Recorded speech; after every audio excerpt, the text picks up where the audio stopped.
समय बहुत बुरा होता है जब एक बाप अपने बेटे की अर्थी कंधे पर उतारता है। मेरे पिताजी ने कहा मेरा कंधा टूट जाएगा बेटा। सबसे पहले तो हम आप सबको बता दें कि आज इनका पॉडकास्ट करने का एक और मकसद था कि 3-4 साल पहले इनका और ज्योति जी का जो मैटर था चला, और मैं सच में बता रहा हूँ कि मैं आत्महत्या करने तक के लिए गया था। मेरे घर के बगल में सूबेदारगंज स्टेशन है, मैं उस रेलवे पटरी तक गया था। हेलो नमस्कार, आप देख रहे हैं द अभिजीत शो और आज हमारे साथ मौजूद हैं प्रयागराज के बहुचर्चित फेस, जिनको आप सभी लोग सोशल मीडिया पे किसी न किसी प्लेटफॉर्म पे देखे ही होंगे और पिछले कई वर्षों से सुर्खियों में बने हुए हैं। आप लोग जानते ही होंगे ज्योति मौर्य का केस, जो कि पीसीएस अधिकारी बन गई थी।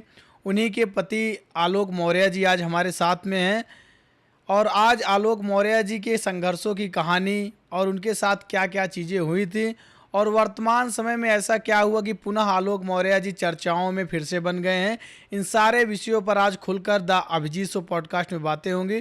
तो सबसे पहले आलोक जी, हम आपका स्वागत करते हैं। मैं बहुत बहुत धन्यवाद देता हूँ अभिजीत भाई।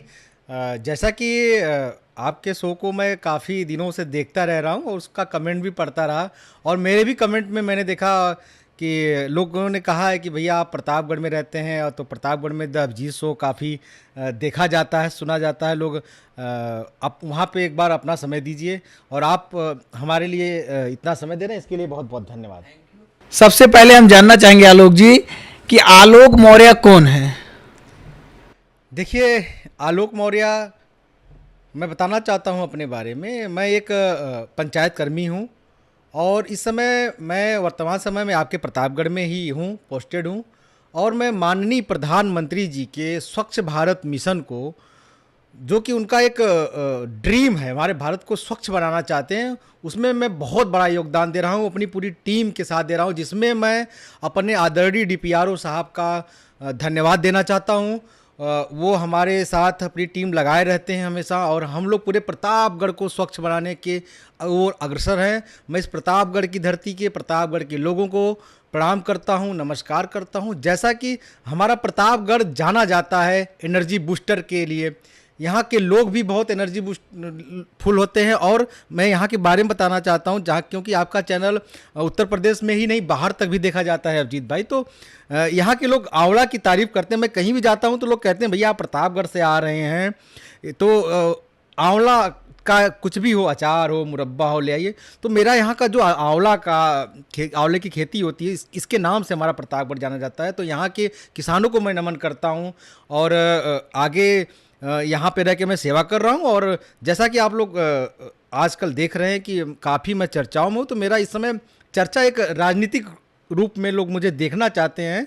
और अभिजीत भाई, मैं आपको ये चीज़ बताना भी चाहता हूँ कि अभी हम राजनीतिक विषयों पे भी आएंगे। अभी पहले मेरे कुछ सवाल हैं कि मतलब आपने कभी ऐसे सोचा था कि आपकी जो निजी जीवन है, पति पत्नी का जो जीवन होता है वो बहुत निजी होता है, प्राइवेट जीवन होता है, लेकिन कभी अब ऐसा आपने सोचा था कि हमारा जीवन जो है, दाम्पत्य जीवन, एक दिन पूरे देश की हेडलाइन बन जाएगा? नहीं भैया, ये तो अभिजीत भाई आप बिल्कुल सही कह रहे हैं कि मैंने कभी नहीं सोचा था कि मेरी ज़िंदगी में इतना उतार चढ़ाव आएगा, और बहुत ज़्यादा मेरी ज़िंदगी में उतार चढ़ाव आया, लेकिन मैंने अपने आप को बहुत धैर्य रखा। मैं तो आपको बताना चाहूँगा आपके चैनल के माध्यम से कि मैं उस दौर से भी गुजरा हूँ जहाँ लोग फांसी के फंदे पर लटक जाते हैं। मैं उस अपने पिछले दौर को याद नहीं करना चाहता हूँ, क्योंकि मेरी आंखें भर जाती हैं। नहीं, ये बताइए, जैसे ज्योति मौर्य जी, जब आपकी शादी हुई तो उससे पहले एसडीएम थी या बाद में बनी? नहीं, आपके बारे पूरा सभी लोग जानते भी हैं, मैं उस पर बहुत ज़्यादा बताना भी। वो जब हम लोगों के साथ, मैं अपने बारे में बता देता हूँ। 2009 में मैं आपके प्रतापगढ़ में पोस्टेड हुआ पंचायती राज विभाग में, और सेवा दे रहा हूँ, आज भी वहीं पे हूँ। और 2010 में मेरी शादी हुई। 2010 में मेरी शादी हुई, बहुत अच्छा सुखद, एक कहते हैं जो पारिवारिक जीवन होता है वो हुआ। और मैं अपनी पत्नी के साथ इलाहाबाद में रहता था, जैसा कि आपके प्रतापगढ़ में भी रहता था, और इलाहाबाद से आता जाता रहता था। तो ऐसे मैनेज कर, तो पत्नी ने पढ़ाई किया और आगे बढ़ी। देखिए, पढ़ाई किसी को, जैसे लोग कहते हैं कि आपने बना दिया, एक सहयोग होता है अभिजीत भाई, आदमी सहयोग कर सकता है, बाकी जो टैलेंट रहेगा वो बनेगा। आप एक मार्गदर्शक बन सकते हो, रास्ता दिखा सकते हो। जैसा कि लोग आजकल लड़कियां शादी क्यों नहीं कर रही जल्दी? सबसे बड़ा मामला ये होता है कि शादी के बाद वो सोचती है कि ज़िंदगी खत्म हो जाएगा, इसीलिए रिश्ते टूट रहे हैं। रोज़ के रोज़ आप इस समय मैं तो कोर्ट कचहरी सबके दरवाजे खटखटा। नहीं, आप कह रहे हैं कि रिश्ते जो हैं इस टाइम टूट रहे हैं, तो रिश्ते टूटने की वजह क्या, अगर आप कुछ बताना चाहें? हाँ, बताना चाहूंगा, समय नहीं है किसी के पास। समय सबसे बड़ी बाधा है। समय नहीं है, लोग पैसे के पीछे भाग रहे हैं, जो कि एक समय में समझ में आता है कि पैसा सब कुछ है। मैं मानता हूँ पैसा बहुत कुछ है। प्रेम सब कुछ है या पैसा? नहीं, पैसा सब कुछ नहीं है, सब प्रेम सब कुछ है, लेकिन पैसा भी कुछ है। पैसा जरूरी है, बिना पैसे के आप तो कुछ नहीं कर पाएंगे। बिना पैसे के आप बाहर चाय भी नहीं आपको मिलेगी, कुछ भी नहीं मिल सकता है। पैसा है लेकिन सब कुछ नहीं है। क्योंकि देखिए, आपके केस में आपकी जो धर्म पत्नी जी थी वो पीसीएस अधिकारी थी, आप भी जॉब कर रहे हैं, तो पैसे का कहीं उसमें लेना देना कुछ था ही नहीं। तो प्रेम वर्तमान समय में भी देखा जा रहा है, हाई कोर्ट में भी देखते हैं हम लोग, हर जगहों पे देखते हैं, आजकल रिश्ते चल नहीं रहे हैं, टूट जाते हैं। तो इसकी सबसे बड़ी वजह आप समय बता रहे हैं। बस समय, आदमी एक दूसरे को समय नहीं देना चाहता है। आजकल देख रहे हैं जैसा कि लोग सोच रहे हैं कि पति नौकरी पा गया तो पत्नी भी नौकरी वाली आ जाए, वो भी नौकरी पा जा रही हैं। दोनों लोग जब भाई देखिए, जब दोनों लोग क्षेत्र में जाएंगे तो समय कम लेगा, ठीक है। उसके बाद भी घर पे आने के बाद लोग आजकल ऑफिस का वर्क कुछ ज़्यादा ही है, जैसा कि वहाँ से आने के बाद भी लोग टेंशन में रहते हैं। परिवार जो समय नहीं दे पाएंगे, जब समय नहीं देंगे तो रिश्ते में खटास होगी। आजकल का जो यूथ है, युवा है, आप उनको मतलब अगर एक रिलेशनशिप की एडवाइस देना चाहेंगे कि एक शब्दों में क्या कहना चाहेंगे? मैं एक शब्दों में कहना चाहूँगा कि देखिए, हमारा भारत, हमारे माननीय प्रधानमंत्री जी का बहुत बड़ा लक्ष्य है 2047 तक जो है एक विकसित भारत बनाना है। उसमें हमारे युवाओं को आगे आना पड़ेगा। और अच्छी बात है, हमारी बहनें भी नौकरी करें, हमारे भाई भी नौकरी करें, लेकिन उसके बाद भी जब जैसे आप ऑफिस से आगे चाहे, और ये भी मैं बताना चाहता हूँ कि लोग एकदम सरकारी नौकरी के पीछे पड़े हुए हैं। कोशिश करिए, आप पढ़ाई करिए, पढ़ाई कभी व्यर्थ नहीं जाती है। अभिजीत भाई, मैं बता दूं आपको, ज्ञान हमेशा आपके काम आएगा। आप बिजनेस भी कर सकते हैं, सब कुछ कर सकते हैं। तो जैसे मैं पुराने टॉपिक पे आना चाहूँगा, आप पति पत्नी दोनों लोग नौकरी करिए, लेकिन ऑफिस से आने के बाद अगर बहुत ज़रूरी काम ना हो तो परिवार को समय दीजिए, सारी चीज़ें छोड़ दीजिए। और एक चीज़ और, सबसे बड़ा रिश्ता टूट रहा है, मोबाइल। ये जो हमारा मोबाइल है, ये सबसे बड़ा घातक हो रहा है। अब मैं देखता हूँ लोग ऑफिस से आए, ऑफिस से आने के बाद बैठे, मोबाइल शुरू हो गए, रील्स देखने लगे। कोई भी हो, चाहे वो अधिकारी हो चाहे कर्मचारी, सबकी यही स्थिति है। आप देख रहे हैं पत्नी उधर बैठी हुई हैं, कोई चाय नहीं पूछने वाला, कोई पानी नहीं पूछने वाला है। फिर आप उठेंगे, 1 घंटा बीत गया, कहेंगे चाय नहीं आई। तो कहीं ना कहीं चिड़चिड़ापन बन रहा है। तो थोड़ा से मोबाइल से दूरी करिए, ज़रूरी है। सोशल मीडिया बहुत बड़ी ताकत होती है, सोशल मीडिया पे भी रहिए, मोबाइल से भी जुड़े, लेकिन एक समय निर्धारित करिए। परिवार का जो समय है उसको परिवार को दीजिए, रिश्ते नहीं टूटेंगे। नहीं तो आने वाले समय में हमें लगता है सारी कोर्ट बंद हो जाएगी, सिर्फ फैमिली कोर्ट चलेगी। बहुत विस्फोट स्थिति मतलब होती जा रही है। आपका कहने का मतलब है, जरूरी नहीं कि रिश्ते में कोई तीसरा व्यक्ति है तभी रिश्ते टूटे। वर्तमान समय में लोग रिश्तों को मतलब समय नहीं देते हैं। जी हाँ, हर जगह तीसरा व्यक्ति आने से रिश्ते नहीं टूट रहे हैं, समय नहीं दे पाना बहुत बड़ा ये प्रॉब्लम हमारे देश की बनती जा रही है, हमारी युवा पीढ़ी की बनती जा रही है। और मैं इस चीज़ को बार बार कहता रहूँगा, थोड़ा से मोबाइल से दूरी बनाई जाए तो बहुत अच्छा रहेगा। रिश्तों को समय दीजिए, अपने बच्चों को समय दीजिए। हाँ, एक समय था अभिजीत भाई, मैं आपको चर्चा करना चाहूँगा इस विषय पे। हम लोगों का जो समय था, बहुत अच्छा समय मैं मानता हूँ, जो बचपना था, हम लोगों को, हमारे लोगों के माँ बाप, हमें याद है जब हम लोग दोपहर में या खेलने निकलते थे तो कान पकड़ के हाथ उठा के अंदर लाते थे कि चलो बहुत हो गया खेल लिए। आजकल के बच्चों को हाथ पकड़ के बाहर ले जाना पड़ता है, मोबाइल रखना पड़ता है कि चलो बाहर कुछ खेल तो लो, पार्क में कुछ खेल तो लो। ये स्थिति हो चुकी, बच्चे बाहर जाना नहीं चाहते हैं। तो बदलाव कैसे लाया जाए? बच्चे मोबाइल छोड़ नहीं रहे हैं। अरे बच्चों छुड़वाना पड़ेगा भैया, बहुत जरूरी। नहीं तो आने वाले समय में देख रहे हैं छोटे छोटे बच्चों को बड़े बड़े चश्मे लग रहे हैं। हम लोग इस उम्र में पहुंच गए, हमारे बच्चे बड़े हो रहे हैं, लेकिन हम लोग चश्मे नहीं लगे हैं, क्योंकि हम लोग मोबाइल का प्रयोग कम किए हैं। अब आज भी कम करते हैं, ज़रूरत है तो करते हैं, नहीं तो साइड में पड़े, ठीक है। एक बहुत अच्छा माध्यम है अपनी बातें करने लगे। मैं तो आज इस अपनी मोबाइल का शुक्रिया अदा करता हूँ। और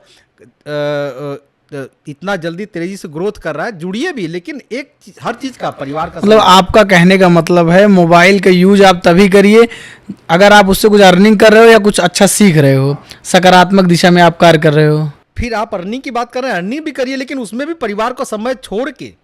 सब कुछ अर्निंग ही नहीं है, परिवार का समय दीजिए ना, जो उनका समय उनको दीजिए, बच्चों का समय, बच्चों को बाहर ले जाइए। हफ्ते में 1-2 दिन बाहर बच्चों को खिलाइए ना, बहुत अच्छा लगेगा। रोज़ मत खिलाइए, मैं नहीं कहता हूँ, फास्ट फूड से थोड़ा दूर रखिए, उनको कुछ अच्छी चीज़ें खिलाइए, अच्छा लगेगा। और सबसे बड़ी बात, मैं सभी गार्जियन को ये चीज़ कहना चाहता हूँ कि बच्चों को गाँव से जोड़िए। गांव से जुड़िए, उन्हें बहुत अच्छा लगेगा। लोग तो गांव का अपना पुश्तैनी मकान बेच करके शहरों में निकल जाते हैं। नहीं, मैं निवेदन करना चाहूँगा कि गांव से जुड़िए। गांव में जब क्योंकि आने वाली पीढ़ी पता है गांव भूल जाएगी। लोगों को पता ही नहीं कि गांव में कैसे रहा जाता है, कैसे क्या किया जाता है। लोग बहुत आगे निकलते हैं, छुट्टी होती है, चलो भैया हेलीकॉप्टर से बुकिंग करो, बाहर चलते हैं। तो थोड़ा से आप गांव से जुड़िए। मैं हमेशा नहीं कहता हूँ, लेकिन ठंडी के समय में आप गांव जा सकते हैं। आप थोड़ा एसी से बाहर निकलिए, थोड़े समाज से जुड़िए, ज़रूरत है एक। और ख़ासकर मेरी जो युवा पीढ़ी है, चाहे वो शादीशुदा हो चाहे नहीं शादीशुदा, जो युवा पीढ़ी है, यूथ है मेरा, उससे मैं बार बार निवेदन करूंगा कि सोशल मीडिया से जुड़े रहिए, लेकिन आप देश के लिए भी अपना कुछ समय दीजिए, देश के बारे में सोचिए, क्योंकि हम लोगों को 2047 तक नया भारत, विकसित भारत बनाना है।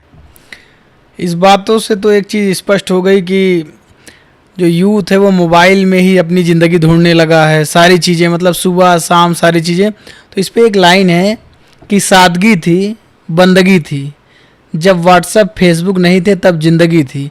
और असल में यही चीज़ था, लेकिन अब लोग इसी को सब कुछ मान बैठे। लेकिन अभिजीत भैया, आप ये भी तो देखिए कि लोग अच्छा खासा कमाई भी कर रहे हैं जब से ये सोशल मीडिया आया है। और सोशल मीडिया की मैं ताकत आपको बता दूं कि जैसे हमारे प्रधानमंत्री जी चाहते हैं कि सरकारी योजनाओं का लाभ एक भारत के अंतिम व्यक्ति, गरीब व्यक्ति, अंतिम व्यक्ति तक पहुँचे। हमारे अधिकारी लोग पहुँचा रहे हैं और काफ़ी भारत विकास भी कर रहा है। उसी तरह ये सोशल मीडिया है, ये मोबाइल है कि जो अंतिम व्यक्ति है हमारे देश का, उसकी बात हमारे माननीय प्रधानमंत्री जी देखते हैं, सुनते हैं। ये ताकत है।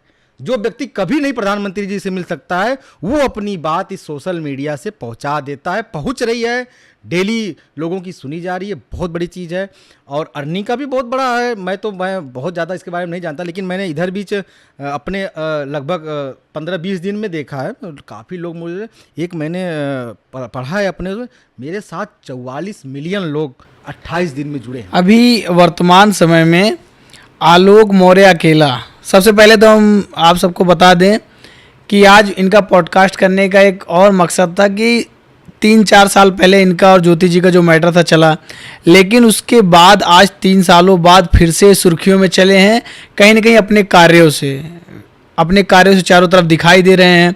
और अभी सोशल मीडिया पे जिस तरह से आपका क्रेज बढ़ रहा है, वहाँ पे कहीं भी इस चीज़ को नहीं लाया जा रहा है कि इनका ज्योति मौर्य जी से, अब इनका दिखाया जा रहा है स्वयं से कि आपने यूपीएससी क्लियर कर लिया। तो क्या आपने सच में आलोक मौर्य यूपीएससी क्लियर कर लिए हैं?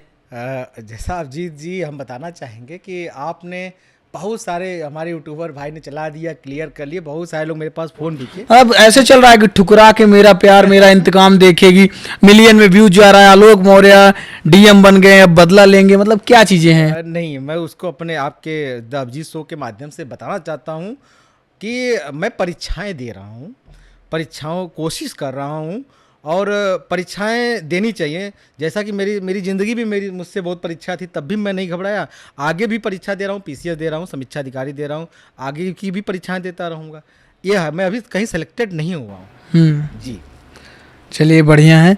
तो ये बताइए कि अभी वर्तमान समय में जिस तरह से आपका सोशल मीडिया हैंडल देख करके, और मेरे कमेंट भी आया कि आलोक जी को बुलाया जाए पॉडकास्ट में, तो क्या आप राजनीति में एंट्री करने वाले हैं आलोक मौर्य जी? हाँ, मैं आपको बताना चाहता हूँ कि एंट्री करने वाला हूँ और लोगों ने मुझसे कहा है, मुझसे मात्र 1 हफ्ते में लगभग 2 करोड़ लोग जुड़े। उन्होंने अपनी राय दी कि आप राजनीति में आइए। तो मैंने उनसे कमेंट में पूछा भी कि ऐसा आपको क्या लगता है कि मेरे राजनीति में आने से कुछ मैं नया कर सकता हूँ? तो उन्होंने कहा आपके अंदर जज्बा है, आपके अंदर जज्बा है, आप कुछ कर सकते हैं, वो भी यूथ के लिए, युवाओं के लिए। क्योंकि अभिजीत भाई, मैंने देखा है कि लोग बड़े होने के बाद, विधायक मंत्री बनने के बाद अपनी इतनी सुरक्षाएं बढ़ा लेते हैं, इतनी गाड़ियों से चलते हैं कि आम व्यक्ति नहीं मिल पाता है उनसे, अपनी दिल की बात नहीं कह पाता। मेरा यूथ बहुत परेशान हो जाता है। सारे विधायक ऐसे ही कहते नहीं, हैं। सारे विधायक नहीं, अभी तो मैं आपको उदाहरण दूं, राजेंद्र मौर्य जी हैं हमारे विधायक जी सदर के, प्रतापगढ़ के, वो तो आज भी एक गाड़ी से चलते हैं। मैं उनको प्रणाम करता हूँ इस धरती पे। वो आज भी वो एक गाड़ी से चलते हैं, कोई काफिला नहीं है उनके पास, उनसे आप जब चाहे तब मिल लीजिए। आज देखिए प्रतापगढ़ का एकदम चौराहे जाके देख लीजिए, नक्शा बदल गया है। मैं यहाँ पे 18 साल से कार्यरत हूँ, तो मैंने 18 साल में बहुत परिवर्तन देख लिया है। दूसरा कोई क्या बताएगा? तो मैं अपने माननीय सदर विधायक जी से लोगों को कहता हूँ, सीख लीजिए। इतने इतने मतलब डाउन टू अर्थ व्यक्ति हैं, कोई भी चला जाए बिना परिचित के, बस बता दे कि विधायक जी ये समस्या है, देखिए कल के कल वो उसके घर पहुंच जाते हैं भैया। ऐसे विधायक हैं। और एक चीज़ मैं अपने विधायक जी के बारे में बताना चाहूँगा कि उनके व्यक्तित्व को मैं सलाम करता हूँ। और पहली बात तो जाने पे वो मिठाई खिलाते हैं अपनी, उनकी मिठाई बहुत फेमस है। और अभी हाल ही में हम लोगों ने बुद्ध पूर्णिमा के दिन रैली निकाली थी, तो विधायक जी को हमारे पता चला कि आलोक भी रैली में शामिल है। विधायक जी कौन? राजेंद्र मौर्य जी? राजेंद्र मौर्य जी को पता चला, सदर विधायक है इस समय, वर्तमान समय में प्रतापगढ़ के, उनको पता चला कि आलोक आया हुआ है। पूरी रैली में वो हजारों की भीड़ थी, लाखों लोग दर्शक ऑनलाइन जुड़े हुए थे। पूरी रैली में उन्होंने मुझे बुलाया बीच में, जहाँ पे चल रहे थे, क्योंकि वो वरिष्ठ हमारे यहाँ मुख्य अतिथि थे उस समय। तो उनको जैसे पता चला कि आलोक भी है, तो उन्होंने मुझे बीच में बुलाया। और मैं क्या बताऊं उनका कैसे शुक्रिया अदा करूं। उन्होंने अपनी पगड़ी उतारी और मुझे पूरे बीच में समाज में मेरे ऊपर लगाया, और उन्होंने बस मेरी पीठ थपथपाते हुए कहा कि आलोक बेटा रुकना मत, तुम कुछ न कुछ जरूर अच्छा करोगे इस देश के लिए, इस युवाओं के लिए। और मैं उस समय वो वीडियो भी आपको शेयर करूंगा, आप जरूर अपने चैनल पे चलाइएगा। वो वीडियो संजोग से मेरे लाइव मोबाइल में आ गया था। इसके लिए मैं बहुत बहुत अपने विधायक जी का धन्यवाद देता हूँ। और माननीय विधायक जी हमारे प्रतापगढ़ को बहुत आगे बढ़ा रहे हैं। आलोक जी, हमको ये बताइए आप कि आपको क्या लगता है कि आज का जो सिस्टम है, आज का जो समय है, उसमें एक सामान्य से परिवार से निकले हुए लड़के को राजनीति में टिकट मिल सकता है? बिल्कुल मिल सकता है। जैसा कि हमारे आदरणीय प्रधानमंत्री जी कहते हैं, गरीब लोगों को टिकट दिया जाएगा, छोटे लोगों को टिकट दिया जाएगा। और मैं उन्हीं से प्रेरित भी हूँ, उन्हीं की बातें सुन के प्रेरित भी हूँ। वो हमेशा कहते हैं कि छोटे लोगों को युवाओं को राजनीति में आना चाहिए, उन्हें टिकट दिया जाएगा। और लोगों को आना भी चाहिए, राजनीति में आइए। बिल्कुल प्रधानमंत्री जी कहते हैं सब युवाओं के साथ हैं, वो युवाओं की बात सुनते हैं, उनके मन की बात सुनते हैं, अपने मन की बात कहते हैं। तो क्या आलोक मौर्य राजनीति में भारतीय जनता पार्टी के माध्यम से एंट्री करेंगे? नहीं, अभी ये चीज़ मैं अपने 4.5 करोड़ 44 मिलियन जो आज तक जो लोग जुड़े हुए हैं, मुझसे देख रहे हैं, मैं उनसे ये राय लूंगा कि मुझे लेकिन आपकी बातों से स्पष्ट होता है कि आप माननीय प्रधानमंत्री जी के कार्यों से बहुत प्रेरित होते हैं, आप माननीय योगी जी के कार्यों से प्रेरित होते हैं। तो कहीं ना कहीं आपका इशारा साफ दिख रहा है भारतीय जनता पार्टी के। अभिजीत जी, जिंदगी में एक व्यक्ति को अपना आदर्श मानना चाहिए, हर किसी को, वो किसी पार्टी से हो। कुछ लोग अखिलेश जी को भी आदर्श मानते हैं, मैं अपने प्रधानमंत्री जी को मानता हूँ, और लाखों नहीं करोड़ों युवा मानते हैं। तो अपने ज़िंदगी में एक व्यक्ति को आदर्श बनाइए, उनकी राहों पे चलिए, ज़रूर सफलता मिलेगी, आज नहीं तो कल। और मुझे पूरी उम्मीद है कि 2047 तक हम लोग मिलके, कोई ज़रूरी नहीं है कि अगर टिकट नहीं मिला तो मैं विधायक ही लड़ूंगा, नहीं तो मैं आक्रोश कर दूंगा, ऐसा कुछ नहीं टिकट मिलेगा। मैं सेवा कर रहा हूँ, भारत को स्वच्छ बनाने में कर रहा हूँ, अपनी टीम के साथ करता रहूँगा। अच्छा आलोक मौर्य जी, अगर आपको विधायकी का टिकट मिल गया और आप विधायक बन गए तो आप क्या करेंगे? सर मेरा अभिजीत भाई, मेरा सबसे पहला एम है अपने यूथ के लिए कुछ करना। विधायक बन के आप यूथ के लिए क्या कर सकते हैं? यूथ की जो सबसे बड़ी समस्या हो रही है आज के समय में, जैसा कि हमारी सरकार बहुत योजनाएं चलाई हैं, बहुत लोग नए युवा जुड़े हैं, नए युवाओं ने नौकरी पाई है, नए कीर्तिमान हुए। जैसे कि अभी कुछ जस्ट पिछले महीने हमारे लगभग 60,000 पुलिस आए, नौजवान आए। और मैं आपको एक चीज़ और बता दूं, मेरा एक छोटा भाई भी सेलेक्ट हुआ था, और मैं उसकी परेड में गया था। वो क्या नाम है जिला, वहाँ पे परेड में मैं शामिल हुआ था। तो वहाँ पे लोगों ने मुझे जैसे ही देखा, सारे जवान एकदम टूट पड़े, आलोक भैया आए हैं, आलोक भैया। मैंने कहा भैया आप ऐसा क्यों, मैं कोई सेलिब्रिटी थोड़ी ना हूँ। तो उन्होंने कहा आलोक भैया हम लोग आपसे सीख लेते हैं कि ज़िंदगी में उतार चढ़ाव चलता रहता है, कभी अपने आप को ख़त्म नहीं करना चाहिए। और मैं आज भी आपके चैनल के माध्यम से कह रहा हूँ कि इस युवाओं को कभी भी अपने आप को मत ख़त्म करिए। अगर आपको लगता है कि ज़िंदगी में बहुत उतार चढ़ाव, कभी कभी कोई अपने माँ के लिए मर जाता है, कोई अपने पिता के लिए मर जाता है, कोई बेरोजगारी के लिए मर जा रहा है, तो कोई पत्नी के लिए मर जा रहा है। ठीक है, समस्याएँ आती हैं, उसका सामना करिए, डट के रहिए। और आपको लगता है कि अब नहीं जीना चाहिए तो आगे का जीवन देश के नाम कर दीजिए, मैंने जैसे कर दिया है। मैं भगवान गौतम बुद्ध की धरती पे गया था, वहाँ पे काफ़ी युवा जुड़े मुझसे। मैं चायल, मंजनपुर, सिराथू, हर जगह से गया, घूमा पूरा संडे को। हर संडे मेरा एक लक्ष्य रहता है कि हर संडे एक ज़िले में घूमना, लोगों से मिलना। मैं अच्छा, जैसे आपने कहा कि जीवन में बहुत सी कठिनाई आती हैं, संघर्ष रहता है, तो आलोक मौर्य के जीवन में ऐसा कोई मोमेंट आया जब आलोक मौर्य को लगा हो कि यार अब हार मान लेनी चाहिए, या ऐसा आपको फील हुआ हो कि मैं हार गया हूँ, ऐसा कोई मोमेंट? हाँ, मैं आपने बहुत अच्छी बात बताई हुई। मैं अपने यूथ को, जो भी मेरे साथ 44 मिलियन लोग जुड़े हुए हैं और जो आपके अभिजीत शो से जुड़े हुए हैं, सबको बताना चाहता हूँ कि मेरे ज़िंदगी में ऐसा वक्त आया था और मैं आज पहली बार आपके शो से मैं ये चीज़ शेयर करना चाहता हूँ। और मैं सच में बता रहा हूँ कि मैं आत्महत्या करने तक के लिए गया था। मेरे घर के बगल में सूबेदारगंज स्टेशन है, मैं उस रेलवे पटरी तक गया था, बैठा। मैं कभी नशा नहीं करता हूँ अभिजीत भाई, आज तक नहीं किया हूँ। और लेकिन उस दिन मैं आपको बता दूं, मैंने, मुझे जैसे लगता, लोग कहते नहीं है कि कोई गम बुलाने के लिए नशा करना चाहिए, ये गलत है। मैंने उस दिन रिसर्च इस चीज़ का पाया और मैं उस दिन क्या था, कुछ ऐसा थी, मैंने उसको सोचा कि मैं खा लूँगा तो मर जाऊँ, क्योंकि आदमी जानते हैं कि होश में रहेगा तो कभी मर नहीं सकता है। तो उस दिन मैंने, कुछ था ऐसा, लोग नशा करते कोई मैंने लिया, मादक पदार्थ रहा तो होगा। मादक पदार्थ था, मैंने उसका सेवन भी किया कि मैं मर जाऊंगा, अब नहीं जीना है। और संजोगवश, ऊपर वाले की कृपा हो, क्योंकि ऊपर वाला तो हमारा मेरे हमेशा साथ रहा है, किसी अपने का फ़ोन आ जाए, आप लास्ट मोमेंट में रहिए, किसी भी अपने का फ़ोन आ जाए और खासकर माँ बाप का फ़ोन आ जाए, तो आप कुछ बोल नहीं पाएंगे उस समय। और उसी समय भगवान की महिमा रही, मेरे पिताजी का फ़ोन आ गया। अच्छा।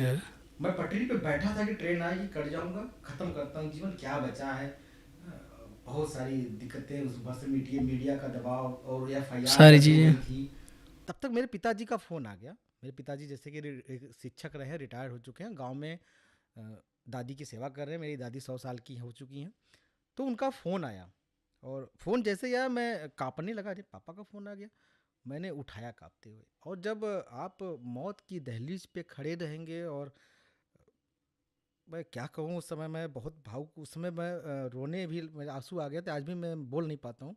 तो मैं बहुत कांपते हुए उस फ़ोन को उठाया अभिजीत भाई, और मेरे पिताजी ने बस इतना ही कहा कि बेटा कहाँ हो तुम। तो मैंने कहा कि पापा मैं क्या ही बताऊँ, मैं मरने जा रहा हूँ। तो पिताजी ने कहा कि बेटा क्यों मरने जा रहे हो। तो हमने कहा पिताजी कुछ प्रॉब्लम आ गई है, परिवार टूटा है, अब मैं बर्दाश्त नहीं कर पा रहा हूँ इस चीज़ को। तो उन्होंने बस एक चीज़ कहा कि बेटा इसमें हमारा तुम्हारी मम्मी का क्या दोष है, हमने तो तुम्हें पैदा किया है। तो और मैं रोने लगा, उस समय मेरी आंखें भर गई, कहें बेटा मैं भी तो हूँ, और ऐसा बिल्कुल मत करो। और वो समय बहुत बुरा होता है जब एक बाप अपने बेटे को, अपने बेटे की अर्थी कंधे पर उठाता है। मेरे पिताजी ने कहा मेरा कंधा टूट जाएगा बेटा, मैं भी आ जा रहा हूँ, मुझे भी साथ में मरना है। मैं वो दिन नहीं देखना चाहता हूँ कि मैं अपने बेटे को कंधे पे उठाऊंगा। और सच बता रहा हूँ अभिजीत भाई, मैंने उसी दिन प्रण किया कि अब मैं कभी नहीं मरूंगा। और मैं बार बार इस अपने यूथ को जो मुझसे जुड़ रहे हैं, मैं उनसे कहना चाहता हूँ कि मौत को मत गले लगाओ यार, इस माँ बाप के बारे में एक बार सोचा करो। पारिवारिक झगड़े चलते रहते हैं, ज़िंदगी में उतार चढ़ाव आता रहेगा।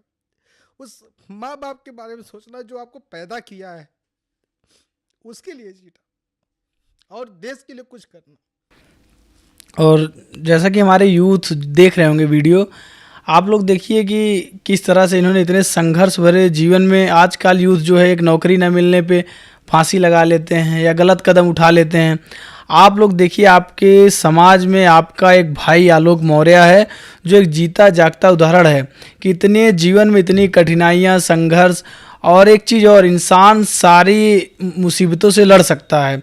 कितनी भी मुसीबतें हों, कितने भी पहाड़ हों, सब कुछ चीज़ों को डट के सामना कर सकता है। लेकिन पारिवारिक चीज़ें और पारिवारिक कलह जो होती है, परिवार में जो लड़ाइयाँ होती हैं, इंसान उसी में टूट जाता है, हार जाता है।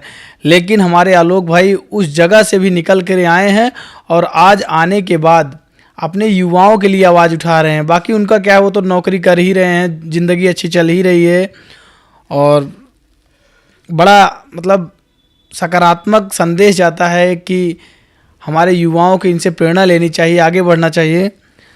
और आलोक जी, हम आपसे ये पूछना चाहेंगे कि आज ज़िंदगी में अगर आपको दोबारा मौका मिला तो आप अपनी ज़िंदगी में क्या बदलना चाहेंगे, अगर कभी दोबारा मौका मिला? तो मेरे यूथ से निवेदन है, मैं हाथ जोड़ता हूँ, मैं उस वक्त से गुजरा हूँ। अपने आप को कभी ख़त्म मत करिएगा। और मैं इतना भी कहता हूँ कि छोटे मोटे झगड़े होते रहते हैं, उसको इग्नोर करिएगा, परिवार मत टूटने दीजिएगा, क्योंकि परिवार टूटता है तो इंसान टूट जाता है, और इंसान जब टूटता है तो वो मौत को हाथ लगाता है। आज थोड़ा देखिए हमारे पॉडकास्ट में थोड़ा इमोशनल भी हो गए हैं, और कभी कभी जीवन की सच्चाइयों को जब इंसान प्रकट करता है। मैं अभिजीत भाई, इसीलिए बहुत मीडिया बंधु आते हैं, मैं सारे मीडियाओं का धन्यवाद देता हूँ। बहुत लोग मेरे पीछे बैक में जाते हैं, मैं वहीं पे इग्नोर कर देता हूँ, क्योंकि मैं जब भी बैक में जाता हूँ तो बहुत कष्ट होता है और मुझे उभरने में काफ़ी समय लग जाता है।